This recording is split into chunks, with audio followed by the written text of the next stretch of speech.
Nesta noite, nesta oportunidade, a gente, com muita emoção, a gente vai passar a primeira parte da visita materna, porque esse capítulo e o próximo se referem à visita da mãe de André Luiz a ele, lá na colônia Nosso Lar. E as lições desta noite são uma repetição e nos mostra o tanto quanto nós precisamos nos imbuir do valor da nossa encarnação, do nosso trabalho espiritual, do nosso trabalho de família, do nosso trabalho de sociedade, do nosso trabalho com o próximo, que muitas vezes a gente negligencia porque ficamos obstruídos, completamente enclausurados pelas paredes do materialismo, fazendo com que a gente busque nos valores materiais tudo o que nos falta como se fosse a coisa mais importante, sendo que o que este maravilhoso livro e essa bibliografia que o Chico Xavier, através do André Luiz, disponibilizou para a gente, nos ensina, é que a gente precisa aprender cada vez mais a dar valor à vida espiritual. E eu até achava que eu não deveria fazer a leitura, mas eu vejo a importância de se fazer a leitura, porque muitos dos nossos participantes podem ainda não ter lido o capítulo, podem não ter tido a oportunidade. Então, a gente também vai fazer a leitura sempre, porque é importante que todos possam rever, às vezes, uma palavra, um conceito pode não ter sido bem apreendido, e com a leitura salta aos olhos, muitas vezes, algum conceito importante que a gente deixou passar. Por isso, nós vamos começar, então, esse capítulo 15, a visita materna. Atento às recomendações de Clarencio, procurava reconstituir energias para recomeçar o aprendizado.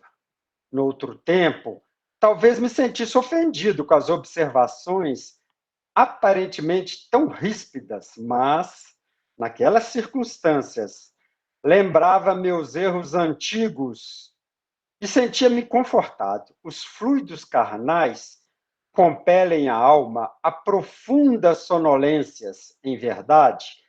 Apenas agora reconhecia que a experiência humana, em hipótese alguma, poderia ser levada à conta de brincadeira. A importância da encarnação na Terra surgia-me aos olhos, evidenciando grandezas até então ignoradas. Considerando as oportunidades perdidas, reconhecia não merecer a hospitalidade de nosso lar. Clarencio tinha dobradas razões para falar-me com aquela franqueza. Relembrando, então, o capítulo anterior, quando entrou ele, aquela senhorinha, e a gente se lembra no capítulo anterior que ela queria poder ajudar os filhos dela lá no plano carnal, mas ela não tinha trabalhado em nada pelo bem lá da colônia, por ninguém da colônia. Ela tinha 306 horas de 6 anos, se eu não me engano, de permanência, vamos dizer assim, inerte, sem vontade nenhuma, tudo para ela era obstáculo. E aí, depois que Clarencio mostrou para ela, e ao mesmo tempo para o André Luiz, que ela estava desperdiçando as oportunidades e que ela, ajudando os outros, estaria se ajudando, ou poderia já ter ajudado os próprios filhos, mas que ela, na inércia dela, o que ela pedia não seria possível. Então, o André Luiz absorveu aquela lição e, ao mesmo tempo, depois Clarencio falou para ele de todos os erros que ele tinha cometido, de por que ele deveria buscar uma modificação, continuar buscando a modificação, e sim o trabalho, mas que ele não poderia ser médico, etc, etc. Então, o André Luiz, aqui nesse primeiro parágrafo, está reconhecendo a importância da encarnação na Terra. Ele está vendo quanta coisa que ele ignorou, quanto trabalho que ele perdeu, apesar de ter feito algumas coisas boas, mas que ele poderia ter feito melhor ainda. E a gente também é alertado que nós, por mais que estejamos fazendo, precisamos nos imbuir da necessidade de continuar nesse trabalho tão importante da nossa parte espiritual. Deixo aberto para quem quiser algum comentário.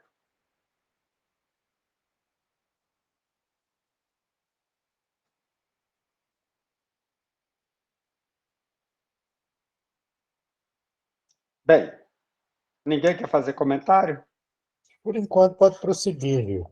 Por enquanto. Ótimo. Então vamos lá.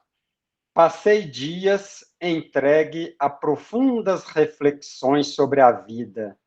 No íntimo, grande ansiedade de rever o lar terreno. Abstinha-me, porém, de pedir novas concessões. Os benfeitores do Ministério do Auxílio eram excessivamente generosos para comigo. Adivinhavam-me os pensamentos. Se até ali não me haviam proporcionado satisfação espontânea a semelhante desejo, é que tal propósito não seria oportuno. Calava-me, então, resignado e algo triste, claro. Lísias fazia o possível por alegrar-me com os seus pareceres consoladores. Eu estava, porém, nessa fase de recolhimento inexprimível, em que o homem é chamado para dentro de si mesmo pela consciência profunda. Um dia, contudo, o bondoso visitador penetrou radiante no meu apartamento, exclamando: Adivinhe quem chegou à sua procura? Aquela fisionomia alegre, aqueles olhos brilhantes de Lísias não me enganavam. Aqui, gente, nessa segunda parte aqui, muitas vezes às vezes a gente vai visitar alguém ou vai em algum lugar, a gente vê alguma coisa que a gente deseja e muitas vezes a pessoa adivinha os nossos desejos. Eu falo assim, fulano, você aceita isso para você? Ah, mas eu não mereço, quanto que é, etc e tal. Muitas vezes na vida, as coisas vêm para a gente ou estão ao nosso alcance e o outro até adivinha o que a gente quer. Então, nessa situação aqui, o André Luiz estava assim, saudoso do lar, né, da esposa, dos filhos. Então, com as lições que Lísias já tinha dado para ele, que o Clarencio já tinha falado para ele introjetou essas informações e pensou: eu preciso esperar a oportunidade, eu não posso pedir algo que eu talvez não esteja ainda preparado para essa concessão. Então, ele fala que os benfeitores do Ministério do Auxílio eram excessivamente generosos, principalmente com ele, e adivinhava-lhe os pensamentos. Se não ainda lhe tinha proporcionado a satisfação daquele desejo, é que tal propósito não seria oportuno naquele momento. Ele sabia que, por algum motivo, ele não poderia ainda comparecer na crosta, né, junto à família, por algum motivo. Então, ele calava-se, ficou resignado, mas ficava triste por isso. E o Lísia sabia disso. outros também, claro, que tinha um pouco mais de elevação espiritual. Alguém quer comentar mais alguma coisa dessa parte?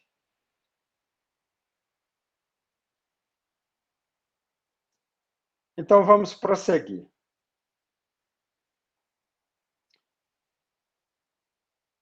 Minha mãe, respondi confiante. Então André Luiz respondeu imediatamente: ah, só pode ser minha mãe. Olhos arregalados de alegria, vi minha mãe entrar de braços estendidos. Filho, vem a mim, querido meu. Não posso dizer o que se passou então. Senti-me criança, como no tempo em que brincava à chuva, pés descalços, na areia do jardim. Abracei na ela carinhoso, chorando de júbilo, experimentando os mais sagrados transportes da aventura espiritual.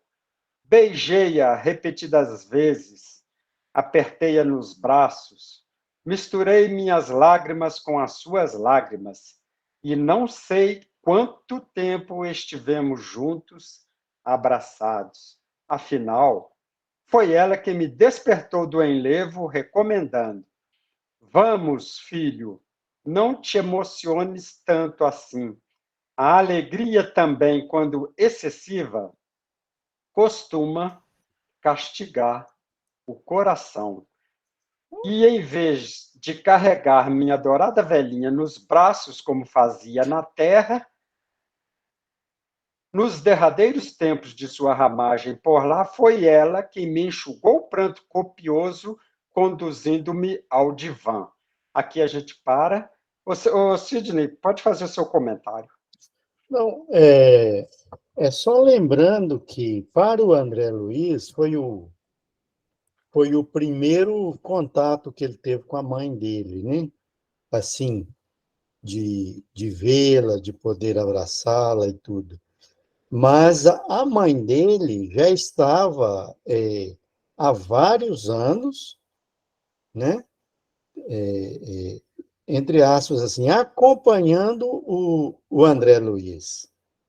Só que como ele tinha, né, ainda aquele distanciamento, aquele desequilíbrio, não era permitido a ela se manifestar para ele, né? Então só tô relembrando aí o que a gente percebeu nos capítulos passados e que vai ficar mais evidenciado nos capítulos seguintes. Ela já estava, digamos assim, acompanhando o André Luiz desde que chegou, acompanhando assim a distância, ou mesmo quando ela ia no umbral, não era permitido a ela o contato, porque tinha que chegar o tempo dele. Um tempo que exigia amadurecimento, um tempo que exigia uma transformação interior, e se nesse momento ela chegou a ter nosso lar e pôde se apresentar para ele, né? É porque André Luiz já, de alguma forma, havia conquistado essa possibilidade, né? Pelo aprendizado, né? Pelo equilíbrio orgânico, que já tinha evoluído um pouco, pelos conceitos, né? Que ele já estava introjetando dentro de si, sobre o comportamento equivocado dele quando encarnado, né? Sobre a necessidade de trabalhar, de aprender do começo muitas coisas. Então, tudo isso estava na trajetória de André Luiz, e aí, depois de algum tempo, foi permitida essa visita, né, iluminada. Mas nós vamos ver logo em seguida que o André Luiz tem uma pequena recaída na presença da mãe, né? Porque a mãe chega lá toda, digamos assim, saudável, toda viçosa, toda bonita. E as últimas recordações que o André Luiz tinha dela era de uma idosa muito adoentada, já com o corpo todo comprometido, né? Era a última recordação que ele tinha dela. E aí ela vem naquela condição, foi um alento para ele. Só que isso vai despertar nele, digamos assim, sentimentos de vitimização, que é o que nós vamos perceber no prosseguimento da leitura, ou seja, ele tem uma recaída, o que demonstra que alguns valores e conceitos ainda não estavam bem sedimentados na personalidade dele. Não é isso, Gil? Pode...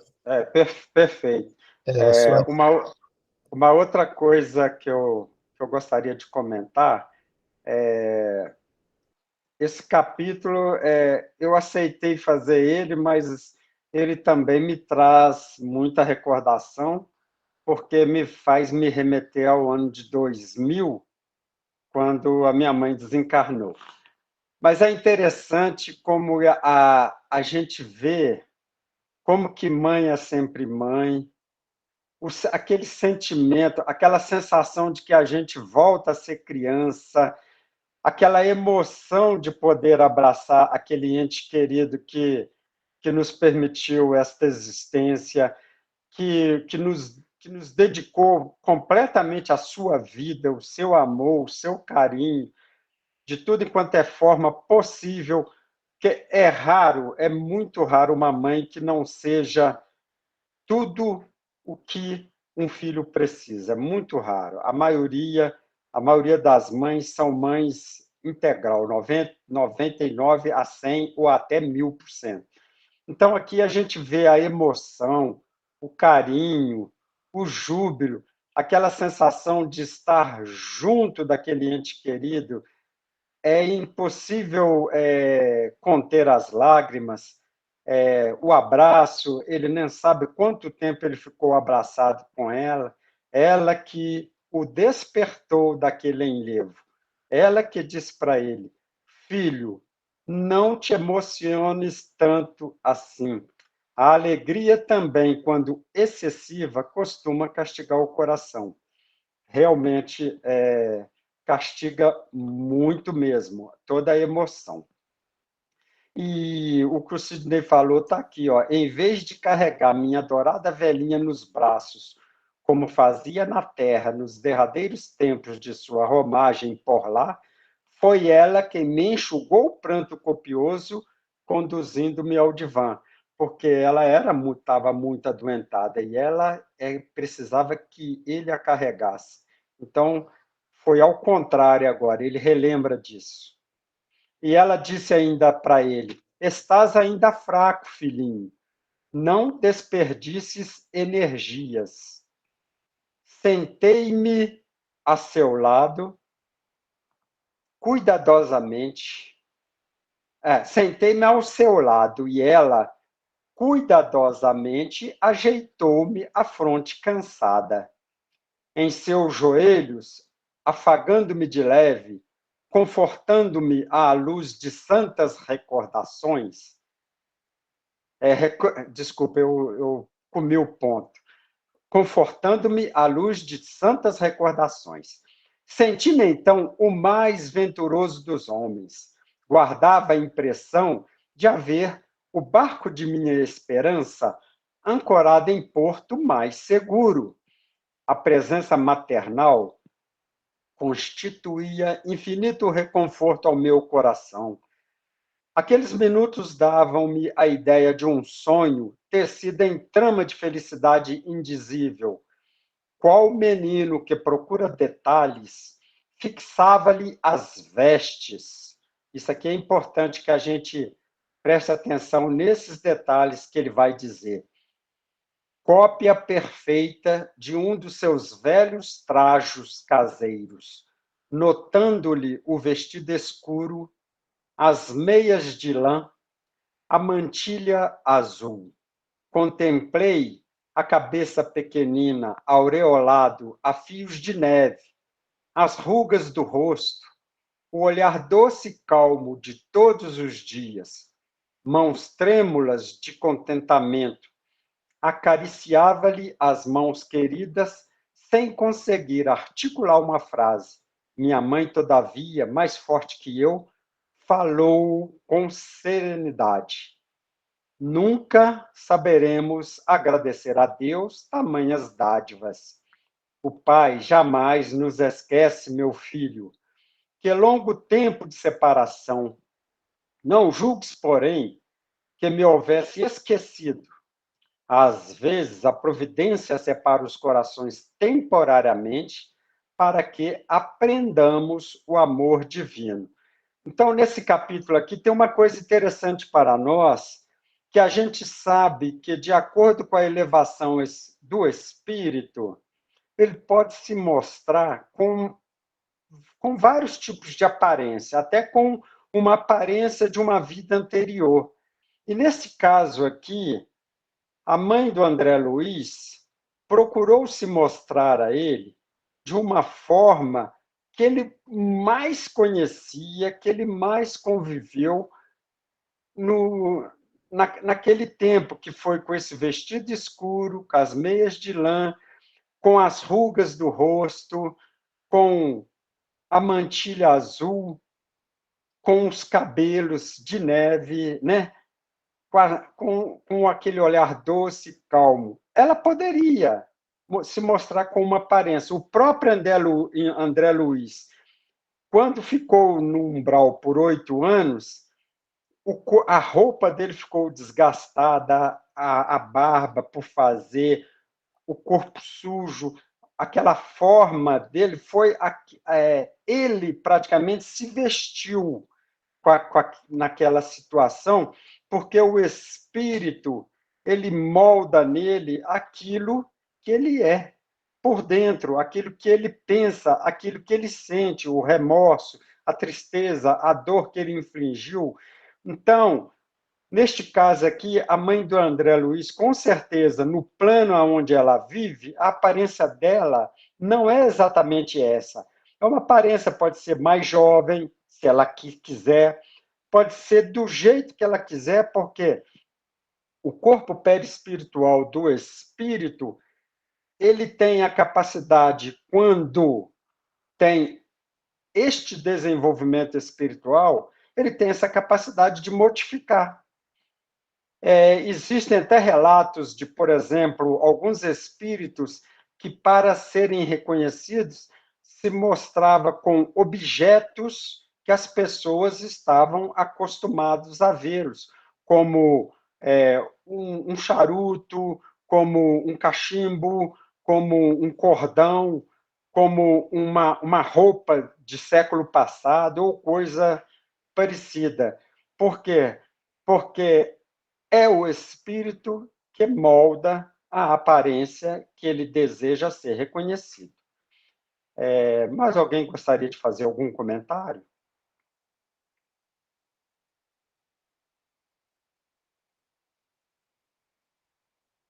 Acho que não, Gil. Pode seguir aí, tá? Tá bom.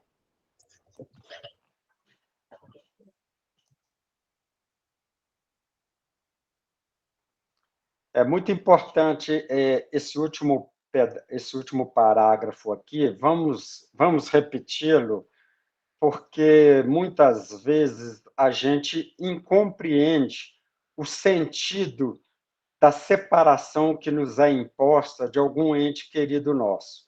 Vamos lá, vamos rever, são só 5 linhas, é muito importante.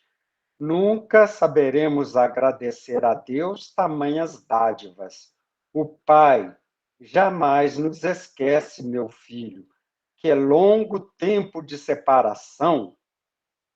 Não julgues, porém, que me houvesse esquecido. Às vezes, a providência separa os corações temporariamente para que aprendamos o amor divino. A separação é uma lição que precisamos, muitas vezes, como seres encarnados e desencarnados, passarmos para podermos compreender o amor divino por todas as criaturas e das criaturas entre si. Então, a gente tem que, com esse olhar, que a gente tem que ver a separação dos nossos entes queridos, ou encarnados ou desencarnados, para que saibamos viver com mais resignação, com mais amor ao próximo. Quem deseja comentar? Esse aí. Eu que Sim, sim. levantei a mão, Gil, Tá. porque me lembra aquela, como é que fala? Aquela metáforazinha da borboleta, porque Uhum. muitas vezes, principalmente nós como pais e mães, temos um instinto de proteção, Proteção. assim tão forte que queremos cercar os nossos filhos de tudo quanto é jeito, né? Perfeito. De tudo quanto é jeito. Só que a gente não pode esquecer que os nossos filhos são espíritos milenares também. E talvez alguns deles sejam até mais antigos do que nós, como espírito. Às vezes, um corpinho jovem de uma criança, né, pode ser só a cobertura de um espírito que foi criado antes e, portanto, está muito na frente, evolutivamente falando, de todos nós. Mas, enfim, todos nós, espíritos, precisamos passar por experiências. Então, aquela fábulazinha da borboleta, em que eu não, ela tem uma história toda certinha e bonitinha, eu não me lembro dos detalhes, mas basicamente era assim: tinha uma borboleta tentando sair Do uma casulo? lagartinha tentando sair do casulo com muita dificuldade. Você já ouviu essa, Gil? Tentando Já, sair. pode continuar. Ela é famosa, né? Ela é conhecida. Tentando sair do casulo com muita dificuldade, não passava, aquele buraquinho era apertado. Aí uma pessoa viu, ficou com pena e ajudou ela a terminar aquele serviço. Qual que foi o resultado da intervenção dele? Ela não criou as asas, não se tornou borboleta, porque o exercício, né, diário, né, daquela tentativa, o esforço, é que gerava as condições físicas necessárias, que transformava o organismo dela, que viria a dar suporte para as asas. Como esse esforço foi interrompido pela ajuda de um terceiro, ou seja, não ocorreu na sua plenitude, isso comprometeu o desenvolvimento dela. Então, muitas vezes, quando a gente cerca os nossos filhos demais de todas as experiências que o mundo oferece, na verdade, pode ser que é isso que nós estamos fazendo, privando de um aprendizado necessário ao desenvolvimento dele. Né? É claro que, como pais e tendo a plenitude de desenvolvimento da nossa consciência, nossa obrigação aconselhar, dirigir, limitar, né, os nossos filhos como educação, mas não privar de todas as experiências. Então, é sobre isso que a mãe do André Luiz está falando: olha, você precisava daquele tempo no umbral, porque só em determinado momento, depois de sofrer muito, que ele teve a humildade de pensar em Deus, fazer uma oração, e isso possibilitou essa transformação. Mas se ela tivesse interferido antes, resgatado ele antes dessa transformação, aquele homem velho, o André Luiz encarnado, né?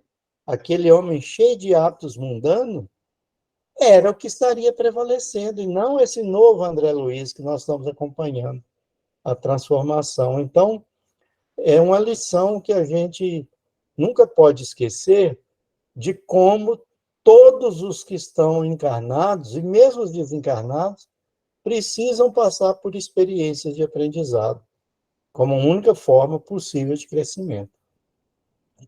É isso aí, Sidney. Essa é uma verdade. Nós fazemos parte de uma geração que alguns de nós teve que vender verdura, vender picolé, plantar verdura, criava porco dentro de casa, brincava na rua, até brincadeiras perigosas. E nós, muitas vezes, a gente vê nesses vídeos de YouTube, eles falam que nós somos sobreviventes. Mas eu vou lembrar uma coisa: há muitos anos atrás eu criei codornas e eu construí uma chocadeira. E como a minha especialidade ela é eletrônica, eu fiz o circuito, fiz tudo bonitinho e montei a chocadeira. E eu notei que a instrução era que eu tinha que virar os ovos todo dia, de mais ou menos de 4 em 4 horas, de 2 em 2 horas, porque a galinha ou o pássaro, ele vira os ovos e ele, com o próprio corpo, ele fica febril e ele umedece os ovos com o suor do corpo. Ele, quer dizer, além de virar e umedecer, tem a temperatura febril dele. Então, a temperatura de uma chocadeira é 38 graus centígrados, perfeitamente. E embaixo fica uma bandeja de água. Quando o filhotinho bica o ovo e você vai e ajuda quebrando o resto da casca, ele também, dificilmente ele vai sobreviver, porque ele precisa acabar com as toxinas que estão no corpo dele e ele precisa criar força e ele mesmo é que tem que bicar para poder sair. E, por vezes, quando eu fiz isso para experimentar, porque eu queria testar, eu matei o pinto. Era de codorna, pinto de codorna. Por quê? Ele não nasce se ele não fizer o esforço, assim como a borboleta. Ela precisa de todo o esforço para poder soltar as asas e abrir as asas. Então, se ela não faz esse esforço e alguém ajuda, pronto, ela não vai voar. Os nossos filhos, a nossa geração da agora, a gente procurou dar todos os recursos para o estudo. E na nossa época, a gente lutava era para ganhar dinheiro, para ajudar em casa, para ajudar nas despesas do lar, que os nossos pais tinham muita dificuldade. Eu estou falando por mim, né? Pode ser que alguém não tenha passado por isso, mas assim, a gente tinha de ir para a rua fazer alguma coisa para poder ganhar um dinheirinho, para poder comprar uma mistura para dentro de casa. Então, a gente aprendeu assim no esforço. Essa nova, tem uma geração agora que é a geração do pouco esforço. Eles estão ganhando muito dinheiro com pouco esforço. Mas eu acho que, como tudo, quando a gente estuda estilos de época na literatura, os estilos eles vai num certo ponto e eles vão ao extremo e depois voltam àquele anterior e vai mudando. Cada geração vai aprendendo com a outra uma forma de mudança e a espiritualidade trabalha em cima disso. E toda essa geração está tendo um aprendizado que ela também precisa entender o esforço que os pais fazem para lhes dar o conhecimento tanto espiritual como material, como intelectual, para que eles sobrevivam com mais facilidade nesse nosso mundo de hoje. Ô, Gil, a Denise levantou a mão há mais tempo. Tá. Pode Pode ir, Denise. Interessante, me chamou a atenção que a mãe do André Luiz, né, ela já entendia das necessidades, né, que o André Luiz tinha para evoluir, né. Agora, a outra mãe do estudo passado, ela queria logo já vir interferir, né? Proteger, e ela ainda não entendeu que era necessário que aqueles filhos, daquela diversidade que os filhos estavam passando, era para o bem deles, né? Era uma maneira de crescimento também. É só Denise, isso. excelente comentário. Você sabe por quê? Porque o que eu falei vai de encontro a isso que você disse. Muitas vezes, e o que o Sidney também disse, porque muitas vezes, na ânsia de nós protegermos demais as nossas crias, entre aspas, né? a gente lhes tira a possibilidade de serem os verdadeiros construtores de suas vidas pelas facilidades que muitas vezes os tornam, muitas vezes, lenientes com as situações que eles vão encontrar. Então, essa mãe, se ela pudesse ter feito o que ela queria fazer, ela estaria prejudicando os filhos, enquanto a mãe do André Luiz, muito mais evoluída, deixou ele passar pela situação para que ele tomasse consciência do que ele precisava fazer e do que ele precisa, e agora, nessa parte do capítulo, ela vai deixar ele falar, mas vai puxar a orelha dele também, igual o Clarencio fez. Então, vamos lá para a leitura. Identificando-lhe a ternura de todos os tempos, senti que se me reavivavam as chagas terrenas. Oh, como é difícil alijar resíduos trazidos da terra! Como pesa a imperfeição acumulada em séculos sucessivos! Ele não está falando de anos, não, está falando de séculos. Vícios da alma. Quantas vezes ouvira conselhos salutares de Clarencio, observações fraternais de Lísias, para renunciar às lamentações, mas, no carinho maternal, como que se reabriam velhas feridas. Do pranto de alegria, passei às lágrimas de angústia, relembrando exacerbadamente os trâmites terrestres. Não conseguia atinar que a visita não era para satisfação dos meus caprichos, e sim preciosa bênção de acréscimo da misericórdia divina. Copiando antigas exigências, concluí erroneamente que minha genitora deveria continuar como repositório de minhas queixas e males sem fim. Na terra, quase sempre, as mães não passam de escravas no conceito dos filhos. Raros lhes entendem a dedicação antes de as perder. Na mesma falsa concepção de outros tempos, descambei para o terreno das confidências dolorosas. Minha mãe ouvia-me calada, deixando transparecer inexprimível melancolia, olhos úmidos, aconchegando-me de quando em quando mais estreitamente ao coração. Eu vou parar aqui.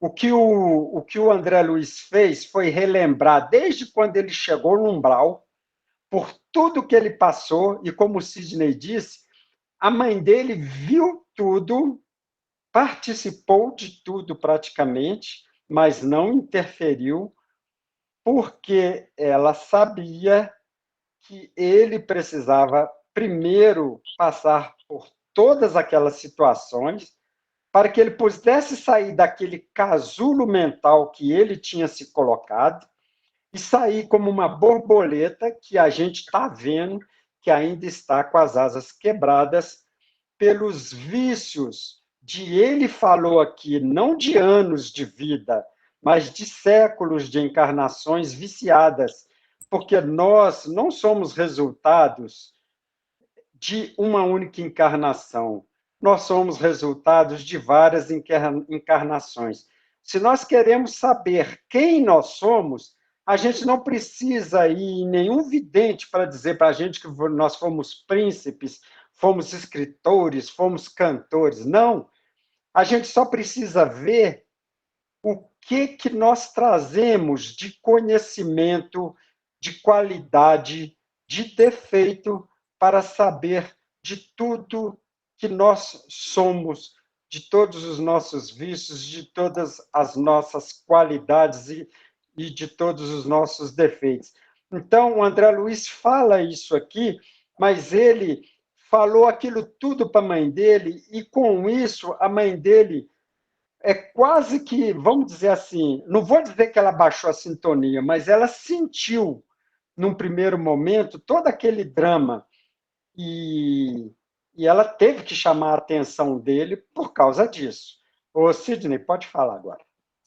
É só complementando, Gil, o que aconteceu com o André Luiz? Ele vinha equilibrado, com a consciência, digamos assim, com a consciência também desperta, reconhecendo os erros, né?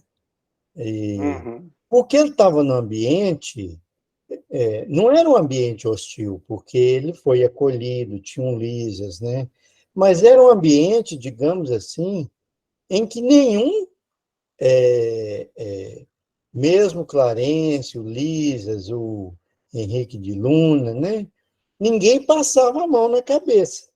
Vocês lembram que nos capítulos anteriores, aí, quando ele deu umas deslizadas, o pessoal chegou junto, né, nas observações e tudo, com a mãe dele, que ele sabia, tinha consciência de que é uma pessoa que o amava, tinha as reminiscências de quando era criança, que ele mesmo cita aí, ou seja, ele tinha um colo. Aí, o que acontece? Essa mudança de ambiente, a proximidade de uma pessoa sabidamente amorosa, né, e muito próxima a ele, causou essa transformação que é, muitas vezes, o que a comodidade faz com a gente. Quando a gente está num ambiente muito cômodo, é como diz aquela expressão popular, o nosso corpo amolece, não é verdade? A gente fica com o corpo mole, porque muitas vezes é o desafio que deixa a gente aprumado, né? Buscando recursos dentro de nós para vencer os desafios, né? A partir do momento que a gente se acha num ambiente muito acolhedor, aquilo nos deixa numa zona de conforto. E todos nós precisamos desse ambiente acolhedor. Mas, vez ou outra, a gente precisa escapar dele para promover, né, esse desenvolvimento, para buscar, digamos assim, outros horizontes, vencer para obstáculos, para nos mexermos. Então, quando a gente fica muito acomodado, o que a providência divina acaba colocando no nosso caminho? Vai colocando alguns desafios para que a gente saia. Então, quando nós mesmos já temos a iniciativa de sair da nossa zona de conforto e procurar, digamos assim, esses novos aprendizados, a gente tem um pouco mais de controle sobre a nossa vida, que é muitas vezes o que nos é imposto de forma inesperada, às vezes é até mais difícil de lidar. Então, quando a gente, saindo da nossa zona de conforto, desenvolvemos a nossa autocrítica para perceber, por exemplo, onde nós estamos errando, fraquejando, é melhor do que a gente, digamos assim, só deixar a vida levar, porque como é da lei divina, a lei do progresso e outras leis, o que acontece? Fatalmente isso vai acontecer. Então, essa zona de conforto que a gente se cerca, ela não dura para sempre.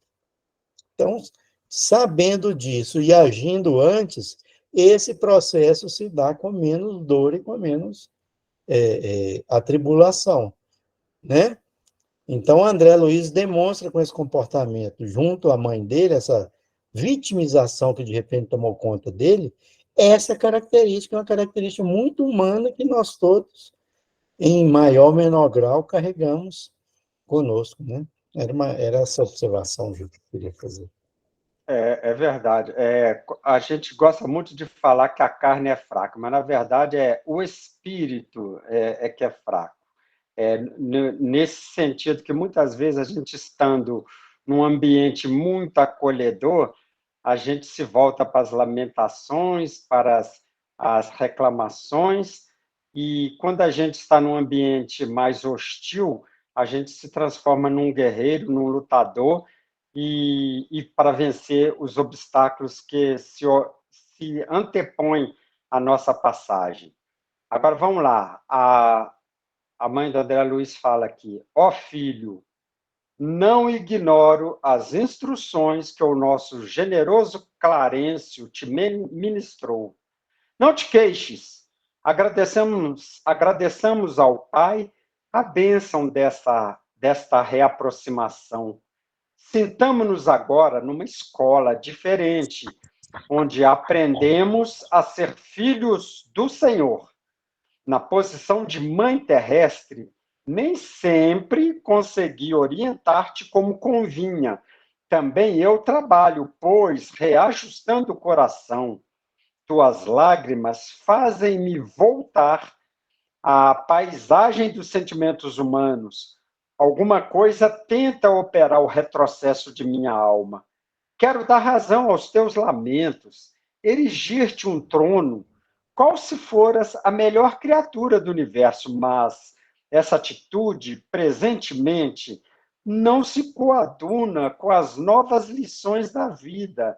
Estes gestos são perdoáveis nas esferas da carne. Aqui, porém, filho meu, é indispensável atender antes de tudo ao Senhor.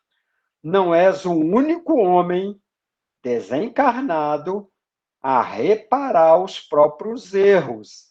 Nem sou a única mãe a sentir-se distante dos entes amados. Nossa dor, portanto, não nos edifica pelos prantos que vertemos ou pelas feridas que sangram em nós, mas pela porta de luz que nos oferece ao Espírito, a fim de sermos mais compreensivos e mais humanos. Lágrimas e úlceras constituem o processo de bendita extensão dos nossos mais puros sentimentos. Depois de longa pausa, em que a consciência profunda me advertia solene, minha mãe prosseguiu. Se é possível aproveitar estes minutos rápidos em expansões de amor, por que desviá-los para a sombra das lamentações? Regozijemo-nos, filho, e trabalhemos incessantemente. Modifica a atitude mental. Conforta-me a tua confiança em meu carinho. Experimento sublime felicidade em tua ternura filial. Mas não posso retroceder nas minhas experiências. Amemo-nos agora com um grande e sagrado amor divino. Aquelas palavras benditas me despertaram. Guardava a impressão de fluidos vigorosos que partiam do sentimento materno, vitalizando-me o coração. Minha mãe me contemplava desvanecida, mostrando belo sorriso. Ergui-me respeitoso e beijei-a na fronte, sentindo-a mais amorosa e mais bela que nunca. Então, esse chamamento dela, nessa passagem aqui, né, fez com que mostrou para ele que ela estava acompanhando ele desde quando Clarencio falava com ele, ela estava ciente de todas as lições ministradas por Clarencio, por Lísias, mostrando para ele sobre as lamentações, sobre a forma pensamento, que quando isso é uma coisa muito importante, essa lição, além desse capítulo, dessa parte, mostra para a gente como é importante o pensamento elevado, quando a gente, muitas vezes, se entrega a pensamentos sombrios, em pensamentos de lamúrias, de lastimações, a gente atrai para nós energias ruins, porque os outros entes que vibram nesta mesma sintonia, muitas vezes, no plano encarnado, se aproximam da gente. Neste caso, as reclamações do André Luiz provocou na mãe dele aquela sensação quase de retorno ao plano terreno, onde ela lembrava, e ela também falou uma coisa aqui importante, que ela deveria ter ministrado para ele, quando encarnada, lições um pouco mais duras. Tanto é que, em capítulos anteriores, foi dito que André Luiz estudou com toda facilidade para chegar a doutor. Ele teve todo o conforto. Então, assim, os pais dele propiciaram uma vida muito boa para ele. E a mãe dele reconhece isso. Então, essas lamúrias dele, esse colo que ele estava pedindo ali, estava tipo reclamando das coisas que aconteceu para ele, ela meio que disse que ela deveria ter sido um pouco ter sido mais rigorosa com ele, dado mais lições para ele. E isso também ensina para a gente que nós também devemos ainda, mesmo nas situações atuais que nós vivemos, continuar ministrando os mesmos tipos de lições aos nossos filhos, que muitas vezes a gente quer proteger demais, igual o Sidney falou, e a gente acaba estragando os nossos filhos com superproteção. Muitas vezes, eles precisam dessa luta, conforme o Sidney disse sobre a borboleta, conforme eu disse sobre a codorninha. Eles precisam vencer as barreiras para eles serem fortes. Ô, Sidney, você quer fazer mais algum comentário?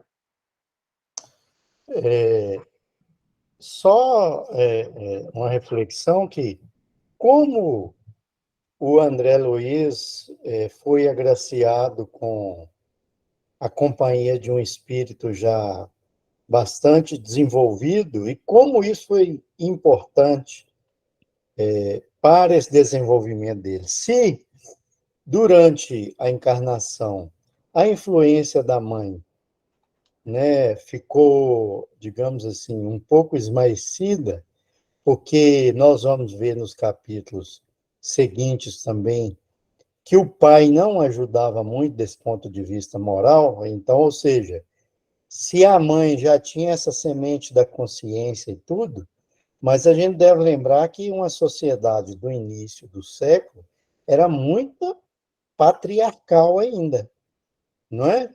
Era muito patriarcal, então a voz da mulher, principalmente dentro do lar, era em segundo plano.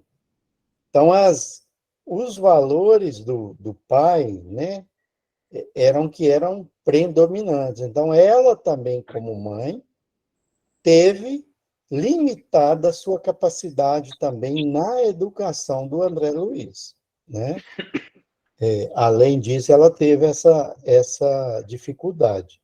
Mas ali no plano espiritual, desabrochou em toda a plenitude a bagagem espiritual que ela já tinha conquistado. E isso foi decisivo nessa transformação do André Luiz, porque ela tinha ascendência sobre ele, tinha uma bagagem, tinha conhecimento. Então, ali, né, ela teve mais condições de influenciá-lo.